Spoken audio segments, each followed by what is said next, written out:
Hello all of you, welcome to my YouTube channel. आज के session में हम लोग ABCD पैरामीटर को डिस्कस करेंगे। पिछले कुछ वीडियोस में हम लोगों ने Z पैरामीटर और Y पैरामीटर डिस्कस किया था। सो हम लोग शुरू करते हैं। तो अब तक की समरी ये है कि टू पोर्ट नेटवर्क एक रेक्टेंगुलर बॉक्स के अंदर में हम लोग एक कॉम्प्लेक्स नेटवर्क को रखते हैं जिससे दो पेयर ऑफ टर्मिनल जो है बाहर आता है ना। तो इसी टू पेयर को है ना, इसी पेयर को ही हम लोग टू पोर्ट नेटवर्क कहते हैं ना। इस पूरे डायग्राम को जो है हम लोग टू पोर्ट नेटवर्क कहते हैं। तो अगर आप गौर से देखें, पिछले वीडियोस में भी हम लोगों ने डिस्कस किया है, टोटल 4 वेरिएबल्स है आपके पास, V1 V2 input and output voltages, I1 and I2 input and output currents. ठीक है, तो अब तक जो हम लोगों ने Z पैरामीटर और Y पैरामीटर का डिफाइनिंग इक्वेशन लिखा था वो किस तरह से लिखा था कि V1 एंड V2 को एक्सप्रेस किया गया था I1 एंड I2 के टर्म्स में, यानी V1 and V2 dependent quantities थी and I1 and I2 independent quantities थी। तो हम लोगों को Z पैरामीटर मिला था। जस्ट इसका रिवर्स कर देते हैं, क्योंकि Z और Y जो है एक दूसरे का रेसिप्रोकल होता है, तो हमको Y पैरामीटर का डिफाइनिंग इक्वेशन मिल जाएगा। किस तरह से कि I1 एंड I2 डिपेंडेंट होंगी और V1 एंड V2 इंडिपेंडेंट होंगी। तो इस तरह से करने पर हम लोगों को Y पैरामीटर मिलता है। नाउ ABCD पैरामीटर का डिफाइनिंग इक्वेशन डिराइव करने के लिए या जानने के लिए हम लोगों को क्या करना पड़ेगा कि ये जो है मेरा इनपुट पोर्ट है, इनपुट पोर्ट, ठीक है, और ये मेरा आउटपुट पोर्ट है। तो इनपुट पोर्ट की क्वांटिटीज को आउटपुट पोर्ट की क्वांटिटीज के फॉर्म में एक्सप्रेस करना है। मतलब V1 and I1 will be expressed in terms of V2 and I2, यानी V1 एंड I1 डिपेंडेंट होगा और V2 और I2 इंडिपेंडेंट होगी। आप देख सकते हैं ना, V1 I1 dependent, V2 I2 independent. तो जो इक्वेशन बनेगा वो इस तरह से हो जाएगा, A V2 plus B minus of I2, I1 C V2 D minus of I2। इस इक्वेशन में एक नया बात क्या है, वो ये है कि यहां पर I2 के साथ एक नेगेटिव साइन जो है रखा गया है। तो उसको समझने के लिए देखिए, ABCD पैरामीटर का जो नाम है, असल नाम, वो ट्रांसमिशन पैरामीटर है, क्योंकि ये ट्रांसमिशन लाइन की एनालिसिस के लिए बहुत ज्यादा इस्तेमाल होता है। और ट्रांसमिशन लाइन में इसको हम लोग सेंडिंग एंड बोलते हैं और इसको हम लोग रिसीविंग एंड बोलते हैं। तो सेंडिंग एंड का करंट तो सही है, लेकिन रिसीविंग एंड का करंट एक्चुअली में इस तरफ होना चाहिए, टुवर्ड्स द सेंडिंग एंड होना चाहिए। लेकिन कन्वेंशनली टू पोर्ट नेटवर्क में हम लोग क्या माने हैं, अपोजिट माने हैं। तो इस चीज को रिजॉल्व करने के लिए, क्योंकि एक्चुअली में आपका करंट का डायरेक्शन राइट डायरेक्शन में होना चाहिए और कन्वेंशनली आप जो है टुवर्ड्स द पोर्ट मान रहे हैं, तो इस चीज को रिजॉल्व करने के लिए हम लोग I2 को विथ ए नेगेटिव साइन लिखते हैं। ठीक है, इसलिए इस तरह से आप समझ सकते हैं कि मेरा जो डिफाइनिंग इक्वेशन होगा ABCD पैरामीटर का, वो इस तरह से हो जाएगा। अब जहां तक बात है कि जिस तरह से पिछले पैरामीटर्स में हम लोगों को इंडिविजुअल एलिमेंट्स निकालना पड़ा था, है ना, तो इस बार भी हमको इंडिविजुअल एलिमेंट्स निकालना पड़ेगा, है ना। तो इंडिविजुअल एलिमेंट्स निकालने के लिए हमको एक बार इस टर्म को जीरो करना है। तो करंट के टर्म को जीरो करने के लिए आपको ओपन करना पड़ेगा, यानी पोर्ट 2 को ओपन करना पड़ेगा। तो हमको कौन कौन सा क्वांटिटी निकल जाएगा, A और C निकल जाएगा। उसी तरह से अगर हम V2 को जीरो करते हैं, यानी पोर्ट V2 को जीरो करते हैं, यानी पोर्ट 2 को शॉर्ट कर देते हैं, तो हमको B और D क्वांटिटी निकल जाएगी। ठीक है, तो यही चीज जो है आपको करना पड़ेगा if you are trying to find out A, B, C and D individually. So यहां तक हम लोगों ने देख लिया, है ना। ये सेंडिंग एंड हो गया, रिसीविंग एंड हो गया, ये मेरा एक्चुअल जो है डिफाइनिंग इक्वेशन हो गया। अगर हम मैट्रिक्स फॉर्म में लिखना चाह रहे हैं तो इसको हम इस तरह से लिख सकते हैं, है ना। मैट्रिक्स फॉर्म में ध्यान ये रखिएगा कि इस मैट्रिक्स को, ABCD मैट्रिक्स को हम लोग ट्रांसमिशन मैट्रिक्स कहते हैं। ठीक है, इस पैरामीटर का नाम ट्रांसमिशन पैरामीटर इसी वजह से रखा गया है क्योंकि इसका बहुत ज्यादा यूज ट्रांसमिशन लाइन में किया जाता है। इसका दूसरा नाम चेन पैरामीटर भी है और जनरल सर्किट पैरामीटर भी है। तो यहाँ पे आप गौर से देख सकते हैं कि नेगेटिव साइन जो है सिर्फ और सिर्फ रिसीविंग एंड की या आउटपुट करंट के साथ जो है एसोसिएटेड है। ठीक है, अब ये सारी बातें डिस्कस हो चुकी हैं कि कौन सी क्वांटिटी डिपेंडेंट होगी, कौन सी क्वांटिटी इंडिपेंडेंट होगी। अब हम लोग individually A B C D को कैलकुलेट करने की कोशिश करेंगे। तो आप देख सकते हैं कि जैसे ही इस इक्वेशन में I2 को 0 किया गया, यानी पोर्ट 2 को ओपन किया गया, तो ये दोनों टर्म खत्म हो जाएगा और आपको A और C का वैल्यू आसानी से निकल जाएगा। A का वैल्यू जो होगा वो हो जाएगा V1/V2 और C का वैल्यू जो होगा वो हो जाएगा I1/V2। अच्छा, इसका नाम कैसे देंगे देखिएगा जरा सा। ये दोनों ही जो है वोल्टेज की क्वांटिटी है, तो कोई यूनिट तो होगा नहीं, अच्छा, यहां पर क्या हो रहा है, आउटपुट बाय इनपुट रहता तो हम लोग बोलते फॉरवर्ड कभी भी, लेकिन यहां पे क्या है, इनपुट बाय आउटपुट है, तो इसको बोला जाएगा रिवर्स वोल्टेज रेशियो भी बोल सकते हैं, गेन भी बोल सकते हैं। अगर सेम क्वांटिटी का रेशियो होता है करंट या वोल्टेज का, तो उसको हम लोग गेन टर्म से इस्तेमाल करते हैं, तो उसका नाम हो जाएगा रिवर्स वोल्टेज गेन और रिवर्स वोल्टेज रेशियो। ठीक है, सी के केस में देख सकते हैं आप कि ये एक तरह का ट्रांसफर टर्म आ रहा है, एक करंट क्वांटिटी है पोर्ट 1 की और V2 जो है वो पोर्ट 2 का है, तो इसको हम बोल सकते हैं, यहां पे एक टर्म आ जाएगा ट्रांसफर। ठीक है ना, इसको आप रिवर्स ट्रांसफर एडमिटेंस भी कह सकते थे, यहां पे सिर्फ ट्रांसफर एडमिटेंस लिखा गया है, इसकी यूनिट हो जाएगी मो। अब हम देखेंगे कि अगर इसी जो आपका डिफाइनिंग इक्वेशन था, अगर पोर्ट 2 को शॉर्ट कर दिया जाए इस टर्म को 0 बनाने के लिए, तब आपको B और D क्वांटिटी निकल जाएगी। तो आप गौर से देखिए, B में जो है आपको V1/I2 आ जाएगा और D में जो है आपका I1/I2 आ जाएगा। तो इसका नाम क्या होगा, देखिए वोल्टेज बाय करंट है, तो ये भी ट्रांसफर, पोर्ट 1 का वोल्टेज है, पोर्ट 2 की करंट है, तो यहाँ पे ट्रांसफर होगा। इसका नाम भी चूंकि इनपुट बाय आउटपुट है तो रिवर्स लिख सकते थे, चूंकि दोनों ही क्वांटिटी में रिवर्स है इसलिए रिवर्स नहीं लिखा गया। यानी ट्रांसमिशन मैट्रिक्स या ट्रांसमिशन पैरामीटर के केस में सिर्फ और सिर्फ रिवर्स ट्रांसफर इंपेडेंस ही निकलता है ना।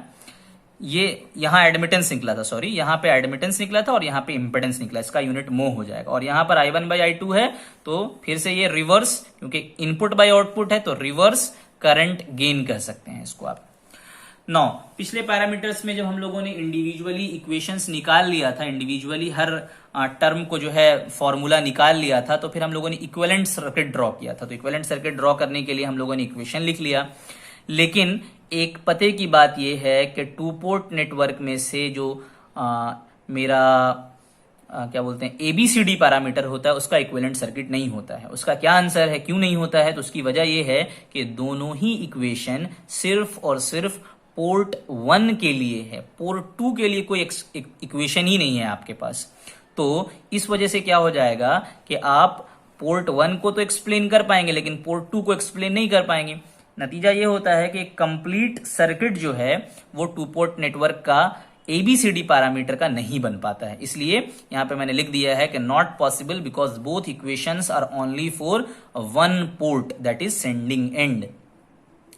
तो अगर कोई आपसे पूछता है कि भाई क्यों नहीं होता है, तो आप ये वाला बात बोल सकते हैं, क्योंकि इसका डिफाइनिंग इक्वेशन इस तरह का है कि सिर्फ और सिर्फ पोर्ट 1 की बात की जा रही है इसमें। ठीक है, तो इस कॉन्सेप्ट के साथ जो है हम लोगों का थ्योरेटिकल जो है एक्सप्लेनेशन ABCD पैरामीटर का खत्म होता है। ABCD पैरामीटर में V1 और I1 डिपेंडेंट क्वांटिटी है, V2 और I2 इंडिपेंडेंट क्वांटिटी है। मतलब ये हुआ कि इनपुट वोल्टेज और करंट को आउटपुट वोल्टेज और करंट के फॉर्म में एक्सप्रेस किया गया है। इसका इक्विवेलेंट सर्किट जो है नहीं बनता है, और इस पैरामीटर का बहुत ज्यादा यूज ट्रांसमिशन लाइन में है और कम्युनिकेशन सिस्टम में है, तो ये बहुत ही इंपॉर्टेंट पैरामीटर है। अब हम लोग एक छोटा सा न्यूमेरिकल डिस्कस करेंगे। एक बात हम आपको और बता दें कि ABCD पैरामीटर और H पैरामीटर का न्यूमेरिकल हम लोग कम डिस्कस करेंगे। क्यों? क्योंकि जब हम लोग रिलेशनशिप पढ़ेंगे तो कोई सा भी न्यूमेरिकल दिया हुआ हो, अगर मान लेते हैं वो आपको एच पैरामीटर निकालने के लिए कह रहा है तो हम लोग क्या करेंगे, जेड पैरामीटर निकाल लेंगे उसका, और रिलेशनशिप को यूज करते हुए एबीसीडी पैरामीटर या एच पैरामीटर कैलकुलेट कर लेंगे। इसलिए हम सिर्फ इस टॉपिक पे सिर्फ एक न्यूमेरिकल डिस्कस करेंगे और एक असाइनमेंट प्रॉब्लम देंगे आपको। तो ये है आपका सर्किट डायग्राम, एक छोटा सा सर्किट है। इस तरह का सर्किट डिफरेंट वैल्यू के साथ हम लोगों ने वाई पैरामीटर और जेड पैरामीटर के लिए सॉल्व किया है। सबसे पहले हम V1, I1, V2, I2 जो फॉर्मेलिटीज है वो कर लेंगे, डिफाइनिंग इक्वेशन लिख देंगे। उसके बाद हम लोगों को इंडिविजुअल पैरामीटर निकालने के लिए सबसे पहले इस टर्म को खत्म करना है, मतलब पोर्ट 2 को हम ओपन करेंगे, I2 को हमको 0 करना पड़ेगा। ठीक है, तो यहां देखते हैं उसके बाद मेरा सर्किट किस तरह का बने। तो पोर्ट 2 को जब आप ओपन किए I2 को 0 करने के लिए, तो आपका सर्किट कुछ इस तरह का बन गया। अब A की वैल्यू हो गई है V1/V2 और C की वैल्यू हो गई है I1/V2। तो और से देखिए, V1 तो हर बार की तरह I1 इंटू आर इक्वेलेंट होगा, है ना, तो हमको आर इक्वेलेंट निकालना पड़ेगा पहली बात। लेकिन V2 क्या है, V2 जो है वो इस ब्रांच के क्रॉस वोल्टेज ड्रॉप है, तो हमको क्या करना पड़ेगा, यहां पर का करंट निकालना पड़ेगा। तो करंट निकालने के लिए हमको करंट डिवीजन लगाना पड़ेगा। ठीक है, यानी आपको 2 काम करना होगा ABCD पैरामीटर के केस में। जो सर्किट आपको नया सर्किट मिला है ओपन करने के बाद, उसका सबसे पहले आर इक्विवेलेंट निकालिए। देखिए हम आर इक्विवेलेंट निकाल रहे हैं, ये दोनों सीरीज में है 1-1, तो 1-1 का सीरीज हो गया 2 और 2 पैरेलल में है तो उसका इक्विवेलेंट हो गया 1, और फिर 1 के साथ सीरीज में है तो उसका इक्विवेलेंट हो गया 2। तो फाइनली आपका आर इक्विवेलेंट जो है वो 2 ओम आ गया, ये निकाल के रख लिए। उसके बाद हम क्या करेंगे, IX का वैल्यू निकाल लेंगे। तो करंट डिवीजन के हिसाब से क्या होता है, total current into opposite branch by total branch. तो I1 2 इंटू 2+2 करेंगे तो IX का वैल्यू I1/2 आ जाएगा। लेकिन हमको तो V2 निकालना है, ना, तो V2 का फॉर्मूला हो जाएगा IX इंटू 1, याद रखिएगा। V2 का फॉर्मूला हो जाएगा IX इंटू 1।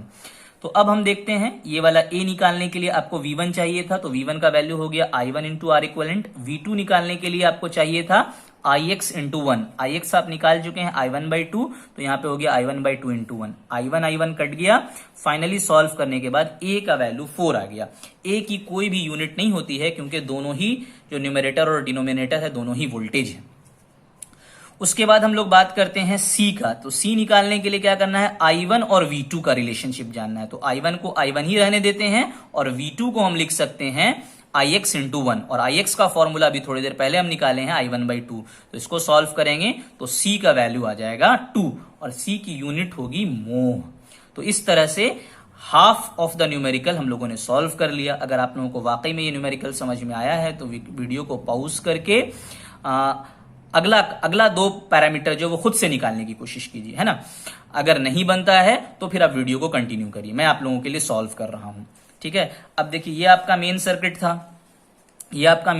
था, अब आपको क्या करना है, इस पोर्ट को शॉर्ट करना है। तो जैसे ही इस पोर्ट को शॉर्ट करेंगे, अब 2 ऑप्शन है, एक 1 ओम का ब्रांच है और एक शॉर्ट सर्किट है। तो 1 ओम के ब्रांच का कोई मतलब नहीं रह जाएगा, यानी यहां पर 1 ओम का ब्रांच अब नहीं होगा। ठीक है, तो देखिए हम लोग जो सर्किट बनाए उसमें 1 ओम एज इट इज रह गया, 2 ओम एज इट इज रह गया, 1 ओम एज इट इज रह गया, और जो लास्ट वाला 1 ओम था वो खत्म हो गया और शॉर्ट सर्किट ब्रांच आ गई। अब मेरा V2 0 है।